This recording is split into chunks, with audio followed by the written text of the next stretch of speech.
একটা হাসির কথা বন্ধুরা, যে আমার একটা বন্ধু বন্ধু বা বলতে পারো জুনিয়রে আমাকে জিজ্ঞেস করছিল যে দাদা কতগুলো তুমি ডিম খাও বা তোমার প্রোটিন ইনটেকের জন্য তুমি প্রোটিন পাউডার খাও, তাতে তোমার কিডনি খারাপ হয়ে যাবে, তাতে লিভার তোমার স্টমাক খারাপ হয়ে যাবে পুরোপুরি।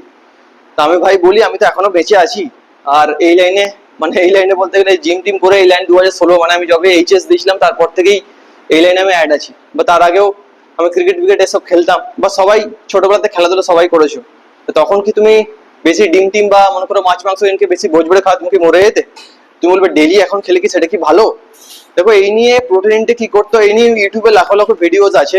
আর আমার ভিডিওতে অনেকবার আমি বলেছিলাম যে প্রোটিন ইনটেক কিভাবে রাখা হয় বা কেন রাখতে হয়, প্রোটিন কিভাবে আমাদের বডিতে কাজ করে দেয়, সেটা নিয়ে নতুন করে বলার কিছু নেই। এই ভিডিওটা আমি এই কারণেই বানাচ্ছি যে তোমাদের মনের মধ্যে এখনো সেই বিষয়গুলোতে ভয় আছে যে বেশি প্রোটিন বা বেশি ডিম টিম বা মাছ মাংস খেলে এভরিডে তাহলে সেটাতে নাকি তোমাদের কিডনি ফেলিওর হয়ে যাচ্ছে। কিন্তু সেম জিনিসটা কিন্তু তোমার অ্যাপ্লিকেবল হয় না যখন তুমি মনে করো রাতের বেলাতে গিয়ে একটুখানি occasionally I am the drinker বা মনে করো আই এম স্মোকার, তখন কিন্তু সেই জিনিসগুলো অ্যাপ্লিকেবল হয় না। তো এটা একটু হাস্যকর ব্যাপার। এদিকে কিন্তু সেগুলোর ওপরে লেখা থাকে smoking is injurious to health, alcohol consumption is injurious to health, এগুলো কিন্তু লেখা থাকে। বাট তখন কিন্তু তোমার জিনিসগুলো মনে হয় না। তোমার মনে হয় কখন? যখন তুমি জিমে কাউকে দেখতে পাও যে সে বেশি প্রোটিন ইনটেক করছে, প্রোটিন পাউডার খাচ্ছে, বেশি ডিম খাচ্ছে বা মাছ মাংস খাচ্ছে।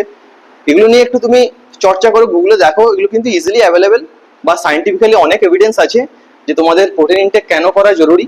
বা তাও যদি তোমার মনে হয় যে না এগুলো সব মিথ বা ভ্রান্ত ধারণা, শুধুমাত্র তোমাদের ভুল বোঝানো হচ্ছে, তাহলে তুমি যে লাইফস্টাইল লিড করছো সেটাই করো, নো এফেক্ট নো ইস্যুস। দেখো বেশি বলতে কিন্তু এখন সবাই কমেন্টে বা মেসেজে বলবে বেশি বলতে কি তুমি এত এত ডিম খাবো। তোমার কতবার একটা জিনিস বলবো যে বেশি মানে বেশি নয়, তোমার বডি হাইট ওয়েট অনুযায়ী যতগুলো দরকার, যত গ্রাম প্রোটিন দরকার সেই হিসেবে করে। সেটা আমি তো ক্যালকুলেট করে আমি দেখতে পাই, সেই হিসেবে আমি খাই।